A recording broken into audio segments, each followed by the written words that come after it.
Earlier in the week, Tucker Carlson, former Fox News host and now host of his own show on X, announced that he had travelled to Moscow in Russia to interview Vladimir Putin. This makes it the first time a member of the Western media has ever interviewed President Putin since Russia's invasion of Ukraine. While the interview hasn't aired just yet, it has sparked a conversation over why give a voice to the Russian dictator, especially in a time of war. Joining me now to discuss this is Bill Browder, head of Global Magnitsky Justice Campaign. Bill, Politico's headline on the news reads that Tucker Carlson is now in the long list of useful idiot journalists helping tyrants. What did you make of this headline? Well, I think we need to look at who Tucker Carlson is. Tucker Carlson is not a journalist. He's an influencer. He basically has stated very publicly on Fox News when he was running his show that he supports Putin. He said specifically, why shouldn't we root for Russia? Because I am. That's what he said, 2019 Fox News. So this is not an objective journalist. This is a man who's rooting for Putin, who's pushing for Putin, who wants Putin to win over Ukraine. And so this is not journalism. This is an influence operation. And on top of that, he's effectively acting as a foreign agent for Russia at a crucial moment in the U.S. political process. There's a debate going on right now about whether the U.S. should release funding around $63 billion for Ukraine. There are a number of people who are pro-Trump Republicans who are trying to block that. And this is adding fuel to that fire. This is not a legitimate journalistic operation. This is a Russian influence operation. Well, online, his many fans say that this is good journalism, but what do you think could come out of an interview like this? Tucker says he's doing his actual job as a journalist by giving an interview to a Russian dictator. But what do you make of this? What value comes out of a sit-down interview with the Russian dictator? Well, I think that there could potentially be value if the Russian dictator were asked tough questions. If the BBC or CNN or even Fox News were to do a proper interview of Vladimir Putin, where they asked him tough questions like, why have you arrested Alexei Navalny and Vladimir Karamurza and sentenced them to 19 years and 25 years in jail because they challenged you? Why are you bombing and killing civilians in Ukraine?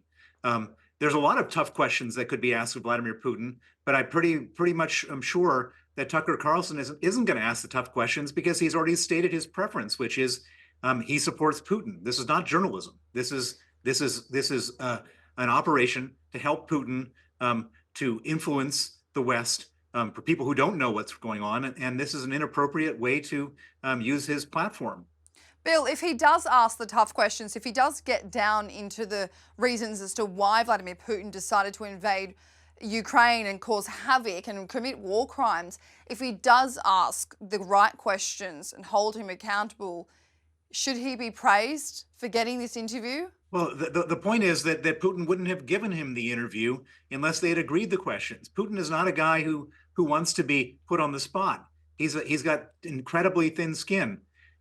Tucker Carlson has said he supports Putin, and in the 2 years since Putin started the war, the only journalist, or let's not call him a journalist, the only person who he's invited for an interview is somebody who already says they support Putin. This is not journalism. Well, Tucker Carlson was obviously given the interview because his approach to journalism differs from one side of reporting Western media usually do. This is what his team said. Is this another way of saying that he won't condemn Vladimir Putin for war crimes or anything else? Vladimir Putin knows that he won't do this. He has publicly stated on a number of occasions that he believes that what Vladimir Putin is doing is right. He's publicly criticized and condemned Vladimir Zelensky. He's called the Ukrainians corrupt. He's done all sorts of things, which shows that he's already taken sides here. He's trying to tip the scales. Journalism is somebody who goes in and asks tough questions, is objective, and hasn't made up their mind. He's already made up his mind, and he said it very explicitly and very clearly on a number of occasions that he supports Putin. That can't be considered journalism. It's like someone who supported Adolf Hitler going in and trying to tell the world that Nazis aren't so bad.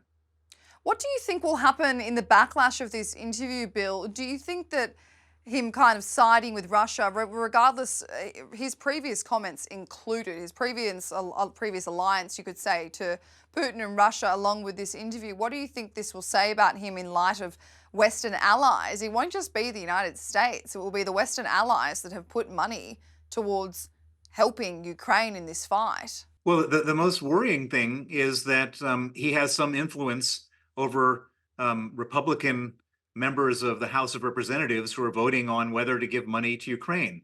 If he negatively influences them, and the U.S. money, which is supposed to be released for Ukraine, isn't released, then it creates a terrible problem for Ukraine and for the rest of the world and for Europe, who probably has to put down more money so that Ukraine doesn't lose this war. Do you think that, on that note, do you think that Elon Musk, the owner of X, and Google, the owner of YouTube, should allow for this interview to air on their platforms? Well, what I would imagine is going to happen is not only is Elon Musk going to allow the interview to be aired on his platform, but he's going to promote the interview, and because he's also stated his position that he's pro Putin, and so you've got a sort of collusion between a person who an influencer, Tucker Carlson. He's not a journalist; he's an influencer, influencing people on behalf of Putin.